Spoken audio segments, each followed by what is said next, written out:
Hello sama gars, hello tout le monde, vous êtes en compagnie de Malick Ndoye aka Jeune Thiof jàpp tey tey ma ñëwaat ci beneen numéro seen studio session war a indi ñetti boy yoo xamante ne Instagram laa leen déniché ci benn concours bu doon am foofu rap wolof moo raw il s'agit de Talbi MJ et de Cap. Récemment génne nañ benn son bi nag clash la mais du clash bi moo ma intéressé dama ñëw pour wan leen boy seen talent studio session avec Malick Ndoye Omar Sakho let's go sama gars léegi-léegi.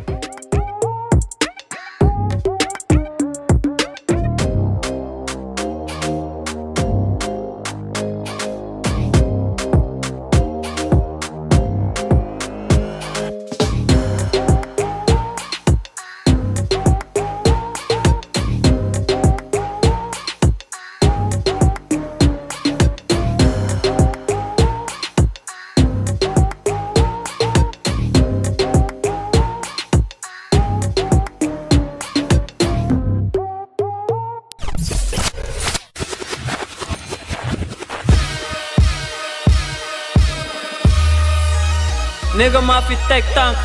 ku sañ a taxaw ni moo ma dàkkale goddamn bu yaboo na nga def ndànk dalal jàmm si def row budul ñun ñëpp goddamn nigga maa fi teg tànk ku sañ a taxaw ni moo ma dàkkale goddamn bu yaboo na nga def ndànk dalal jàmm si def row ey dam soxla tuuti silence rap mooy sama thérapie li ne si man la may joxe fi al bi daal rek cabine bi du ma si tayal dam sedd nattu volli moo tax ñu bëri gëmuñ ne may ki teg fi fire ma people show me love kon maa ngi sant di hate boy sa show di love nënd la ma samp si game maa ngi def son yu lëndëm ba doon fi lamp bu leeral sa game di taal rappeur te doo mës a composé di set it maker en série rip mes collègues chaque son 10 haters en péris ndax pic de colère yi soo mënul yegg si kap dagg ko ne ma si takkuma bandana mais pak man la fi bàyyi legacy élégance bi du fay foog ñeme takk pour tekki lëndëm maay bi du dañ absenté nga rendez-vous tay bi ragal yàlla du fekk nit ku ñeme yàlla mooy fekk seen show yi ba ñu buggee nekk ay femelle cap de du tay ey teg tànk ku sañ a taxaw ni moo ma dàkkale goddamn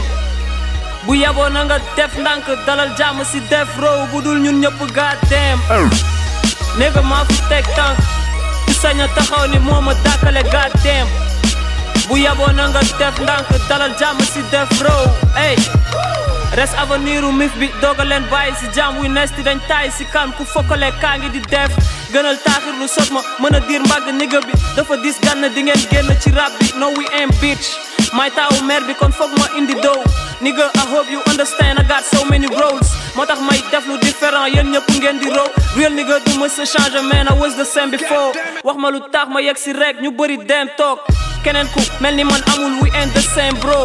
sama biiri wax doo si mës a gis fake talks fi mooy KMF Dark Side welcome to death row xam nga ni labyrinthe la woon ñoom ñëpp des si biir doo mës ñemee ak noo mënti toll leen testicule li jamono bi di changer moo tax may changer monte li rap bi bëri fake moo tax ma méchant ni mos ku sañ a taxaw ni moo ma dàkkale goddamn bu yaboo na nga def ndànk dalal jàmm si def row budul ñun ñëpp goddamn ey ku sañ a taxaw ni moo ma dàkkale goddamn bu yaboo na nga def ndànk dalal jàmm si def row budul ñun ñëpp goddamn ey Rhythm Squad nigga Seneweb Malick Ndoye Jeune Thiof jàpp tey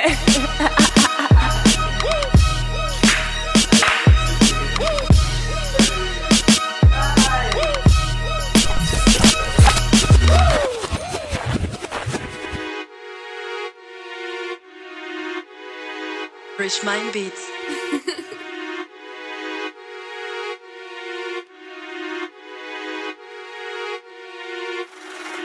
ku yabu na pare ñoom ñëppay abale ndax dama di xale di nga nam rappeur légende Sénégal ku yabu na pare ñoom ñëppay abale ndax dama di xale di nga nam rappeur légende Sénégal ku yabu na pare ñoom ñëppay abale ndax dama di xale di nga nam rappeur légende Sénégal très ok ku yabu na pare ñoom ñëppay abale ndax dama di xale di nga dem rappeur légende sénégalais. na tempo bi changé ma defaat lu jommal ñëpp tàmm naa ko ñoom ñëppay tëb nangu game bi ñoom ñëpp lay ngëp seen baaya ak si tëj seen biir kër yow amoo or di seetaan golden may saaku ceeb bi seen baay doon jën foog yu meen maa leen mën yéen ñëpp may boy bu ndaw bi ñëw laal seen bët ne nga dama réew maa tay taal bi dafa xew ankay kenn seen mënuma fay maa ngi biir Thiès Kayor City Empire bëri bur yu mel ni V5 fay ngeen di bougie man la Senelec kay ñëpp teg si taal bi ku ci sañ a per fay may booy bu bees bi ta bu baax laay jaay maa ngi si biir comme ñëpp da nga bëri rap may ndëb xamaguma sax fu ma jëm lenn ma leer dinaa sigil sama ngëm kenn laa si booy yu ndaw yi yëpp ñëw si mag yi def si maximum ñëw si bind ñëpp ne maa si mën nangu lépp mel ni maa fi gën maa riche ci it yi mel ni bal si gën yow yaa ngi si biir yi mel ni kaasu sa moo kal si bit yi mel ni mil si gën maa leer ni mii di mel ni ceebu jën bitch loo mën si man lu dul wax noonoo kafantuwul sax maa ngeeg leneen lu dul jeex yéen ñëpp laa ñëw réeral di leen jeex taal bi du kenn si yéen te kenn du moom ñoom ñëpp ne lii lu mu doon ma continuer mel ni ku doof ndax bugguma toot te ku dul réel du ma toog kon waxal sa MC mu toog ndax ñun li ñu boot même Balla Gaye sax du ko mboot di doxal te talu ñu yoot talent zéro faute jël système bi wekk si góor ku yabu na pare ñoom ñëppay abale ndax dama di xale di nga nam rappeur légende sénégalais ku yabu na pare ñoom ñëppay abale ndax dama di xale di nga nam rappeur légende sénégalais ku yabu na pare ñoom ñëppay abale ndax dama di xale di nga nam rappeur légende sénégalais très ok ku yabu na pare ñoom ñëppay abale ndax dama di xale di nga nam rappeur légende sénégalais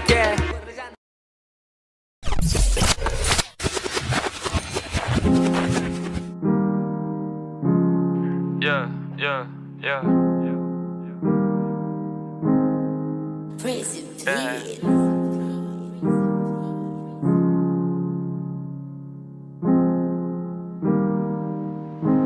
Check, yeah. Assis si sa xol parce que fa laa bëgg des rongoñ yàgg tuuru xel bi dem xol bi yéeg Mariama moo la topp ne la utal far bu bés kon du la yéem su ma toogee benn weer bañ a lekk ndax yow jota gaaw wala dama ay gaaf bu doon si yow la des doo ma sa firi say laaf maag yow ñu nekk ay at yow nga noot ma ay fan enquête si téeméeri yat moo gën a neex li ma yan yeah doxaanu ma la yaa ma fekk ma toog te léegi bul bi dafa tourné man maa nekk di la topp foog ma nekk si sa xalaat pour mën a nekk si sa bopp joxonte xool di ndomante ba takkandeer di ci bokk lu jug ci yow fanaan si man ñu xamante ni ay seex topp mbëggeel di dem ba fàtte ni loo gis dafay jeex jéem a la màgg ne ko xale même sooy wàññi say at jéem a la dund jéem a fàtte bul xalaat a ñëwaat amal ku ma gën mais doo am ku la nopp ni man lu ne nga ma jaral noonu dañ maa la ko wax bu doon mbëggeel dafay jaay kon sa prix doo ma ko wax teg si xolam dafa leer mënul gis li ma koy wax naxaar du feeñ samay bët mi ngi feeñ sama xol man tamit waxuma dëgg ndax damay fen fu ma toll jarul nga may baalu amul problème ñàngul déedéet du ci man ka yaa ma trompé nangul du sama coobare waay bugguma la woon bàyyi ndax nga ma ñaari yoon ma dem ba ñàkk jom lu ëpp tuuru nag waay yeah ñaata appel si sa ko léegi xaw ma nu may def parce que projet yëpp cool yeah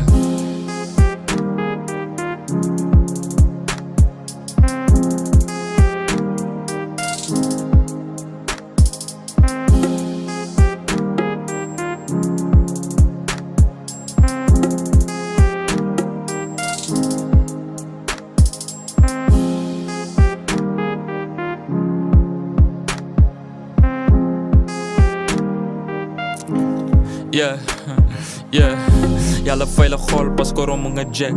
donte maa la ñàkk dama jihaat ba dee xam naa lépp lu xew wante dama ni teg jarul ma koy wax noonu jaru ko dee yow sa xol a yaatu lu ne nga ma defa naa la ñaanal su ma julee waxtu dama naagu dama teel a bàkku mën naa sumee xuraak pour yow wala tagal la maam commencé taasu ana mère mu si jaam nu mu def sama yaay dalay laajte ba tey maa ngi jàng dama amagul xëy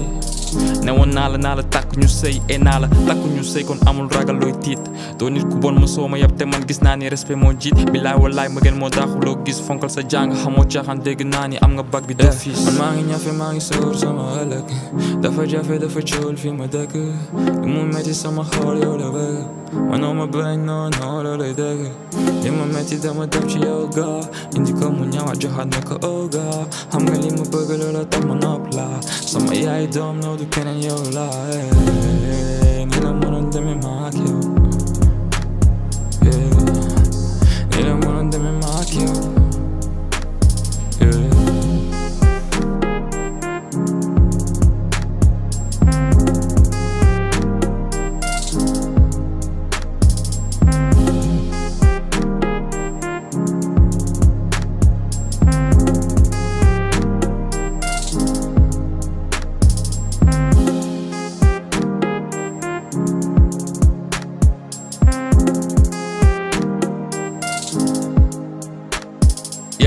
xel du dem bu dee xol bi neexul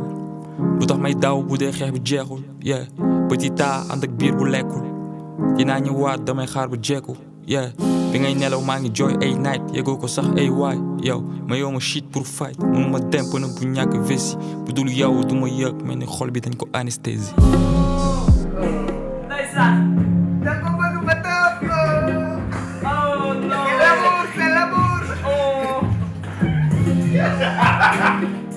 C'est l'amour, no me das.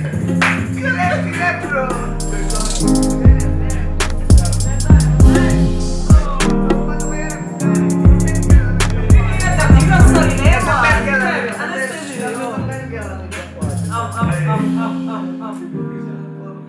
Nanti courage, kalian dinañ ñëw.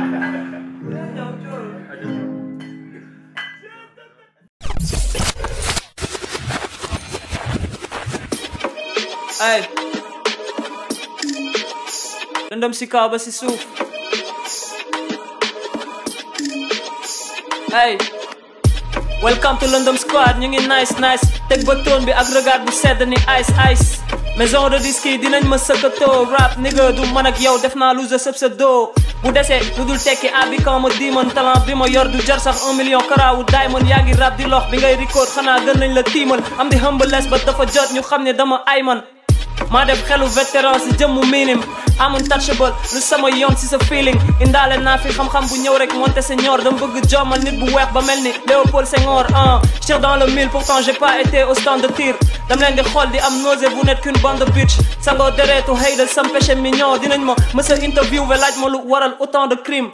yàlla du boole tëj bunt ak fenêtre si bës ak heure bi ma juddoo si la jant bi fenk du ma sa ennemi te mën naa doon tout sauf sa frère image rab bi la ñu bëgg jël rafetal ko bi funky MG ey flow bi dafa dee nañ ko suuri ji yof ku dëkk dalal xel mënoo ko ñoo di sa doof ey booy bi dafa taxaw wax nañ loolu ba toog moo tax ma rocc ci sama xel bàyyi la ngay wër sama bopp défaite du échec punchline yi dem ba nekk réflexe maîtriser samay mouvement pénis kon soxla ma protect du ma jeeku di bal yéen ñëpp laa naar a sotti ci xal takku joint di waaj a dugg vaille pour seeti ji tal bu ma ñoo di mën rap man maa ngi téeméeri xam boo gisee ku ma crash ma gis nga néew bu ñu sang man soo may jaay xam jàppal ni dese nga jàngaloo ñeeme ñàkk sama taat su taatu eey mënoo fay li ma tal ndax dama tal li may fay mënoo xam li may wax mënoo wax li may xam bu dee da nga ñàkk xel nee naa la xel moo ma ñàkk xam naa ni bim lay dàkk rap fekk na rap gi la dàkk kon bu dee nattu lañ la teg man àdduna lañ ma yan pour egsi fi ma nekk jaaral samay suufu tànk eey li la yàlla jox du ma sa bokk ak lim lay wan bu sa aljana leere wax ma looy doyee gudd fan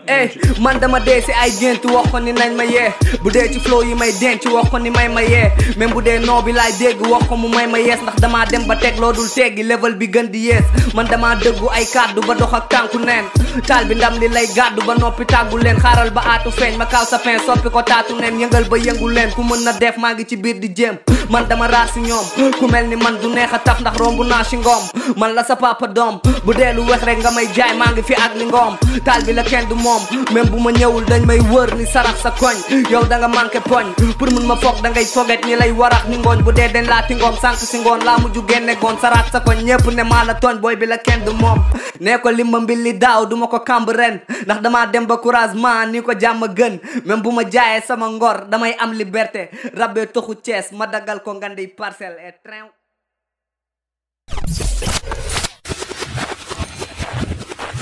wala boog it's your boy Malick Ndoye aka Jeune Thiof jàpp tey comme ni mu leen ko waxee léegi ci suuf boo la ni ree man Thiof laa no maa koy tasaare baay wala boog et ça comme ni mu leen ko waxee ba léegi nii ñu ngi nii fii studio bi SK Music comme ni mu leen ko waxee ci suuf je suis là pour vous montrer des talents quoi gis ngeen booy lu ngeen fi jot a defal am na beneen affaire buy xaar après ñu bàyyi leen ñu nuyoo ñu wax ñu ñoom ñooy kan ma njëkkee sama droite. man la MG de la. mooy doo génne si kii nga mel ni kii. damay def nii damay def nii. mais gaal xam non fan si quoi. xam nga voilà. show yi may DM seen star bi man la MG you know. MG de la Mancha you know the vibes xam nga artiste rappeur you know. maa ngi nii tey fii ànd ak samay boy Cap sama boy la you know ak sama boy be taal bi quoi you know.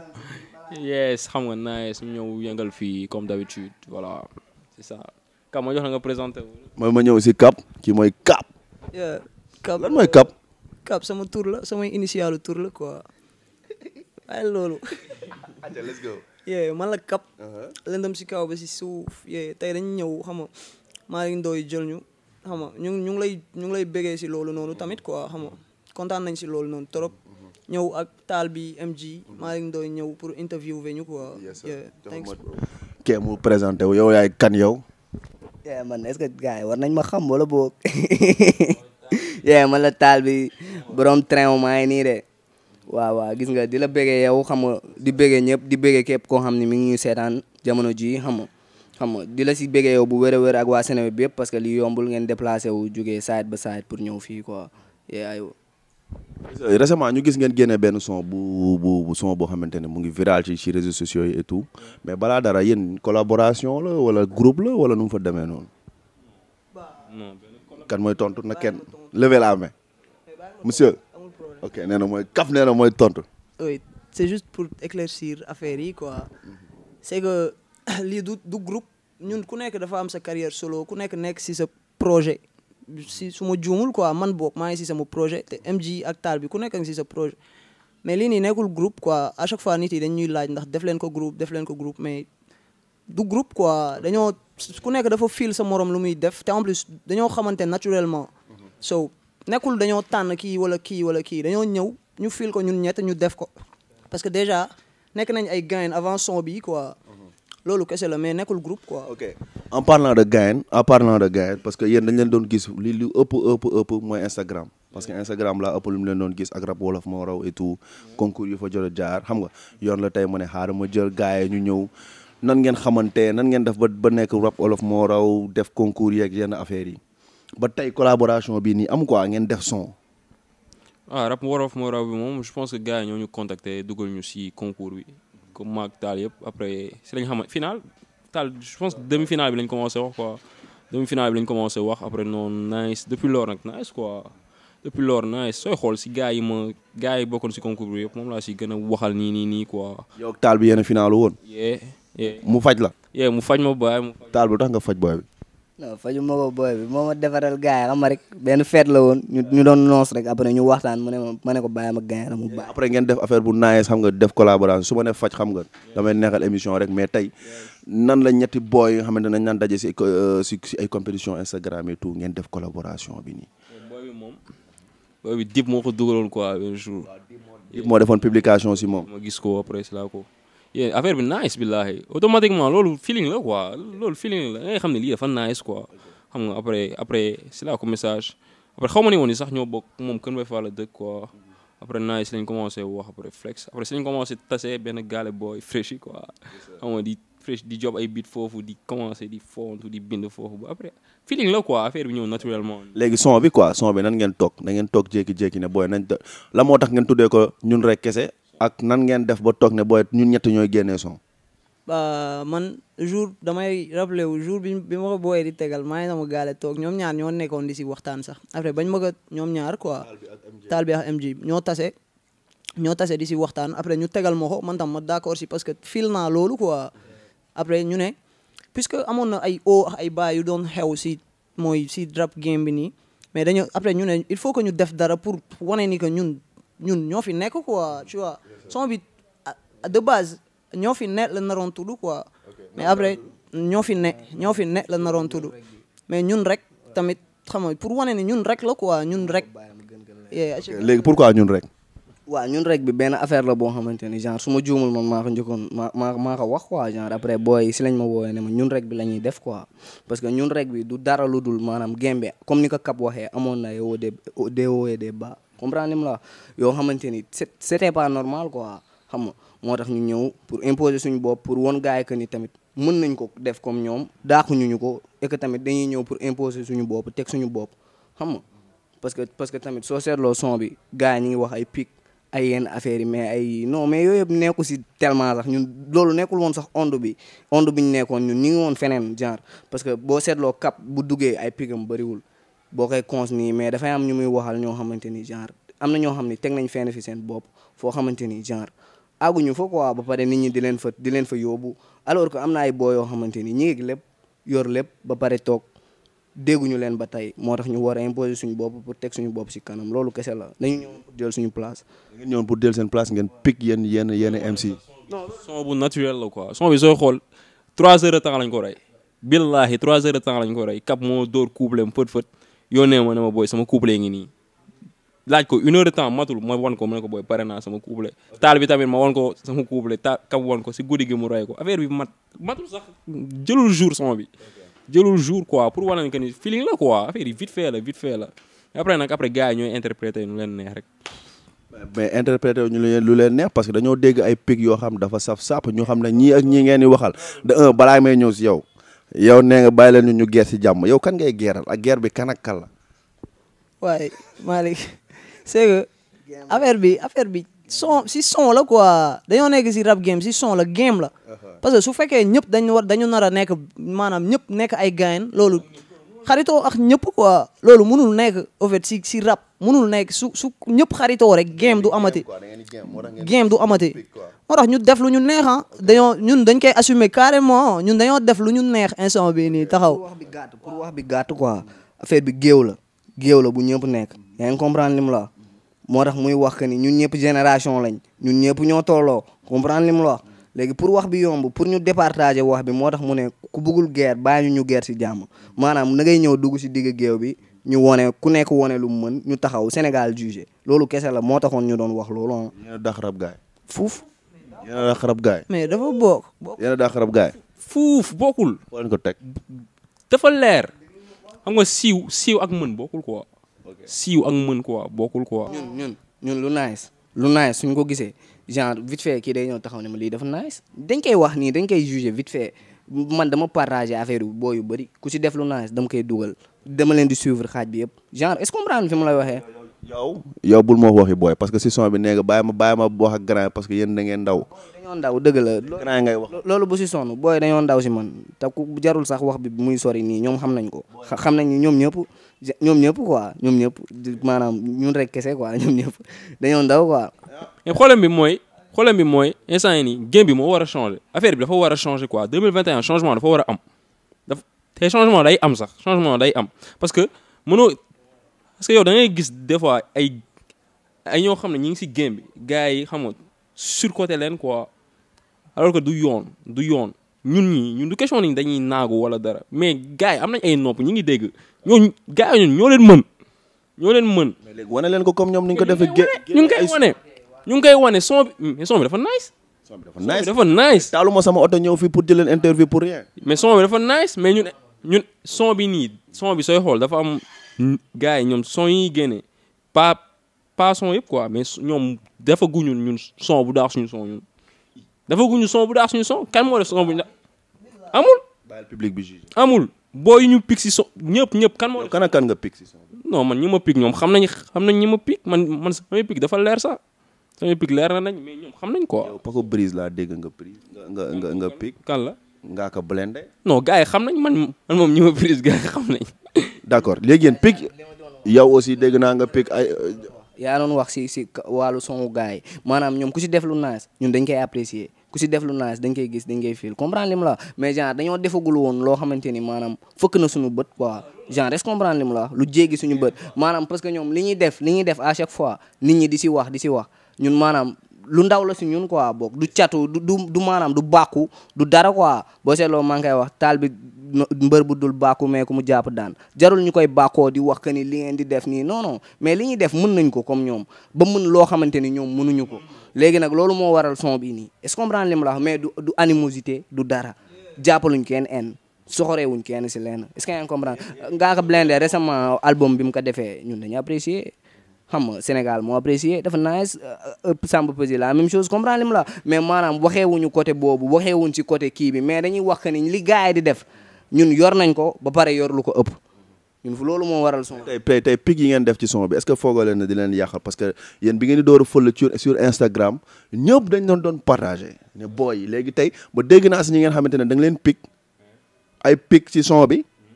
ñooñu dañ daan partager seeni affaire est-ce que tey du yàq dara si seen croissance quoi nga xamante ne yéen a ngi commencé ñëw. non je pense pas game la rek. game la man xam nga ban philosophie laay def mais quoi man ku bëgg man su ma génnee dara ku bëgg a déglu na déglu quoi ku bëggul déglu tamit nice quoi c'est un combat nice quoi ku bëggul déglu ku bëggul déglu tamit nice quoi xam nga man naturellement noonu laa mel man forcé wu ma kenn pour muy jël sama affaire di ko partager wala affaire yooyu noonu quoi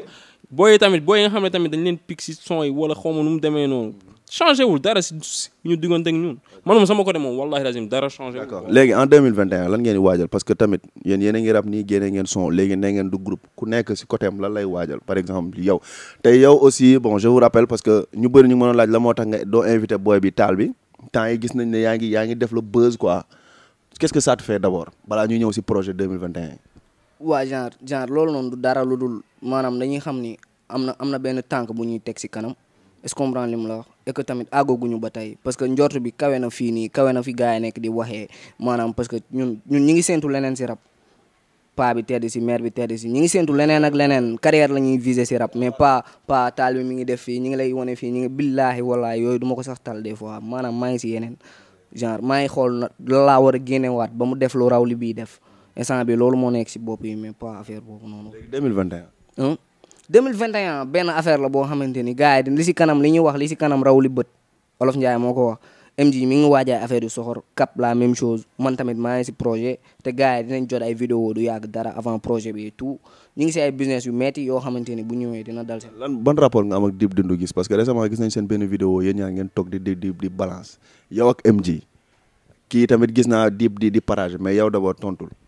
waa Dip grand bu cool la maa ngi koy nuyu bu baax a baax maa ngi koy nuyu di nuyu gars yi xam nga grand bu cool la et que tamit genre mi ngi reconnaître li jeune talent yi di def man foofu rek laa koy. dégg ñu ngeen pic ko. non parce que maanaam Dip ku genre dañuy waxtaan pourquoi. parce que man xam nga lu tax li commentaire yi di wax moom laay ñëw c'est mon rôle d'animateur ma ñëw ma génne ko yaa ngi comprendre parce que ñu bëri da ngeen génne son bi ngeen pic gauche ñii pic droite. dégguñu si Dip léegi yow dégg naa léegi nga aalu naan pourquoi ñu war a pic Dip. non mais parce que mais nekkul dañoo war a wax nit yi ñoo ñu war a imposer ñun la ñuy def quoi. loolu leer na waxal ak ñoom. waaw mais nekkul nit yi commentaires yi ñoo ñuy imposer man liiruma sax commentaires yi YouTube billahi liiruma sax commentaires yi parce que nekkul commentaires yi si laay xool pour def li ma war a def xam nga damay def li ma feel man mais feelu ma pic Dip ñun duñu pic Dip la moo tax léegi laacuñu ñu lu tax ngeen pic kee. wala lu tax pigoo leen genre Leuz Diwane ji lu tax waxuñu loolu léegi ñu bëgg carrément que ñu pic Dip quoi parce que gis nañ ni ñun ak Dip am nañ genre lien bi ñu ne non lu tax pigoo leen Dip pourquoi loolu logique wul sax yéen du yéen yéen ñuy wax genre du ma ne yéen sax mais que ñii di commenter que lu tax pigoo leen Dip na genre du ñoom ñoo ñuy wax kan lañ war a pic wala kan lañ warul pic. ok ba yéen a ngi relation yi xamuñ relation yi am xamuñ lan moo dox genre taal bi tey piguma avocat piguma taay ji Chine piguma ay Thiès waa lu tax laajte wuñ loolu noonu lu tax parce que maanaam loolu noonu nekkul woon cible bi nekkul woon li nga xamante ni moo ñu intéressé Dip tey ji genre nga bëgg taxaw ne Dip loo koy waxal genre lan lañ koy waxal ñun lan lañ koy waxal genre waaw dañuy waxtaan quoi genre Dip bu fekkee reconnaître li ñuy def genre pourtant mën nañ ne moo fi nekk si gars yi moo fi nekk comprendre la mais maanaam day partager booy du ñun kese lay partager du cap kese yeneen gars yoo xamante ni sax pic nañ leen ñun da leen di partager quoi. loolu leer na léegi yow en 2021 lan ngay waajal cap da ngay carrière wala da ngay def lan da nga defoon son parce que yow nee nga da nga ñëw ñu baal ñu guerre si jàmm. waaw non mais man 2021 man ñëwuma sax pour fo billahi ñëwuma sax pour fo dama ñëw pour carrière carrément quoi billahi te sama projet mu ngi ñëw 2021 incha allah lëndëm si kaw ba si suuf mu ngi ñëw 2021 incha allah. ok ñu dem si MJ. waaw MJ de la manche waaw 2021 comme Cap li mu wax rek ñëwuñu sax pour fo du am te changement day am quoi sànq bëgg maa la koy wax changement day am quoi voilà exactement mais man moom 2021 je pense que ni voilà damay ay série de vidéos laa bëgg def quoi. année bi yëpp ñu ngi ñëw daal voilà waaw nekk samay projet xam nga tam nekk si benn projet si suuf pare def ay série de vidéos quoi incha allahu rabbi voilà après léegi lan mooy mot de la fin bi xam nga ñu ñëw def benn ngeen tëjal ma son bi gars yi di wax ne moo yëngal Sénégal ngeen wax pare ngeen pour may ma show bu sadik loolu du bif ay guerre si jàmm guerre parce que si jàmm si guerre bi la ñuy amee jàmm bàyyi ñu guerre si jàmm waaw maa ngi nuyu sama mère ak paa bi bu baax di nuyu Thiès waa yëpp parce que maa ngi gis support bi bu baax a baax xam nga maa ngi koy gis si kaw gaay di bëggee yéen ñi ñëw déplacé wu gars yi caméraman bi waa SK Music fii nga xam ne moom lañ tourné affaire bi xam nga genre fi laay nekk des fois fi laay joobee ay affaire yu bëri riche ay Omzo am na ay artistes yu fi nekk yoo xam ne ñoom talent bu baax comme ay Mums ay boy yoo xamante ni ñi ngi def lu nice Kiddu xam nga genre maa ngi bëggee gars yi Sénégal respect gars yi. man maa ngi bëggee sama waa Gale maa ngi bëggee sama yaay sama papa ak samay rax sama mag bu jigéen maa ngi bëggee sama gars yëpp waa Lëndëm squad bi nii yow leen tip doo bëggee Naf boy waa Kër Mbay Fall Naf sama cousine maa ngi lay bëggee Naf boog yow rek yow man maa ngi bëggee ñëpp bëggee sama gars yëpp waa koñ ba moom dama leen di lim parce que damay dem émission su ma leen limul ñuy si neel waa koñ bi ñëpp xaa rek dama xoolal Babs Pito maa lay bëggee dama tey moom du ma juum Babs Pito Sayer Flaco Ndoye Bane M-Sec yéen ñëpp baay Badou Sall yéen ñëpp baay wala comment xari Ndoye baay wala waaw wala Papa Ngaska waaw Papa Ngaska ak Fall Rigueur baay Assane tamit ñu ngi lay char baay waaw wala jàpp ngeen si quoi mooy loolu jàpp ngeen si combat bi sonn nañ trop si combat bi waa rap wolof moo raw képp ku nekk Instagram Thioune team rap Galsen Plug ak ñi ma fàtte seen lyrics yéen ñëpp yéen a ngi def job bu nice si hip hop Galsen léegi nag man lii laa amoon des fois tàllal jeunes yi xam nga may leen doole lii laa mën léegi nag ngeen may ma benn show bu extraordinaire public bi mooy jugé c'était Malick Ndoye aka Jeune Thiof jàpp tey ànd ak Omar Sakho wala boog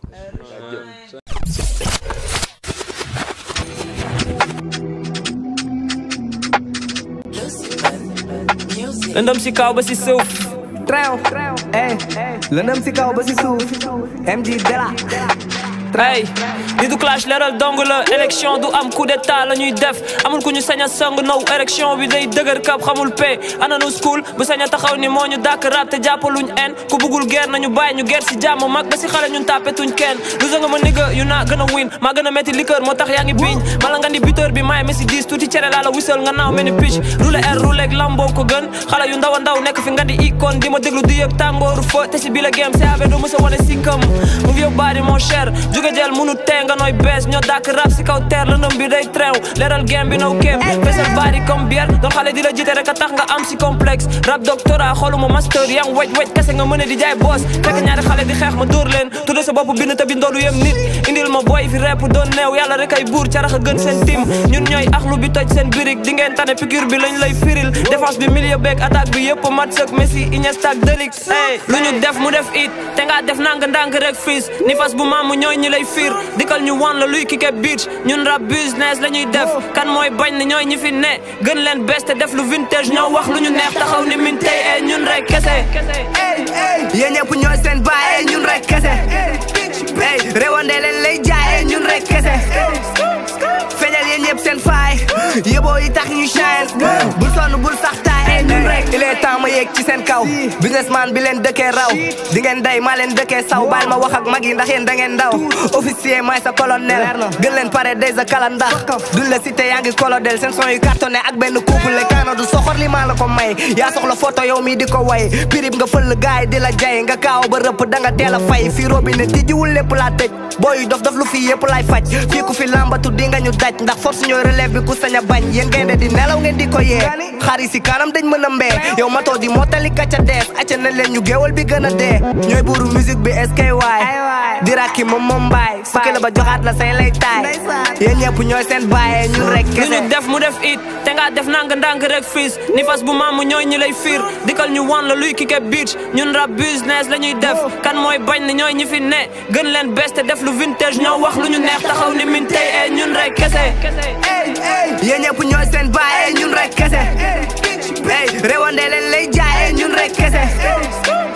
feeñal yéen ñëpp seen faay MG Dala yëboo yi tax ñu shine MG Dala bul sonn bul sax taay ñun rek noxu gaay yi moo ma jiik ñetteelu bët sa taat yi ka o piip loo xam si ñàkk xool bëri fiit yaa ma suut kon yaa dëkk di ma piip rey leen di leen jaale ak ay slip suul leen dellu tëddi soogay tiit musuma jéggi raay yow su rab doo nooyi moo tax yoof géej amul brise musuma génne day ku may laab bu dee may seex bu mawti ku may faat moto di dox sa kaw nga may jat bëri jab gaaw ni cat ku may dab doomaram util ñaan si sa maam uti xel ci biir fan man maay mbaam gën a wow dërëg baan nga ni lan gumba du sentu weer loo may waan xar sa kanam soo ci xeme sa put yaa ma soxla maa la dëkk di ut maa la tingoom lu tax mënoo ma sut sa double album ay debe sa but woote 6-9 pare taal ay lamp ñoo lay disturb ñoo fi teg ay tank saw seen kaw pare jaay la si banque et nitu intérêt du ànd ak ku banque lu ñu def mu def it te nga def nanga ndànk rek fiis ni fas bu maamu ñooy ñi lay fiir dikal ñu wan la luy kike beach ñun rap business la ñuy def kan mooy bañ ne ñooy ñi fi ne gën leen best te def lu vintage ñoo wax lu ñu neex taxaw ni min tey ñun rek kese yéen ñëpp ñooy seen baay ñun rek kese rewande leen lay jaay ñun rek kese feñal yéen ñëpp seen faay yeboo yi tax ñu shine bul sonn bul sax taay ñun rek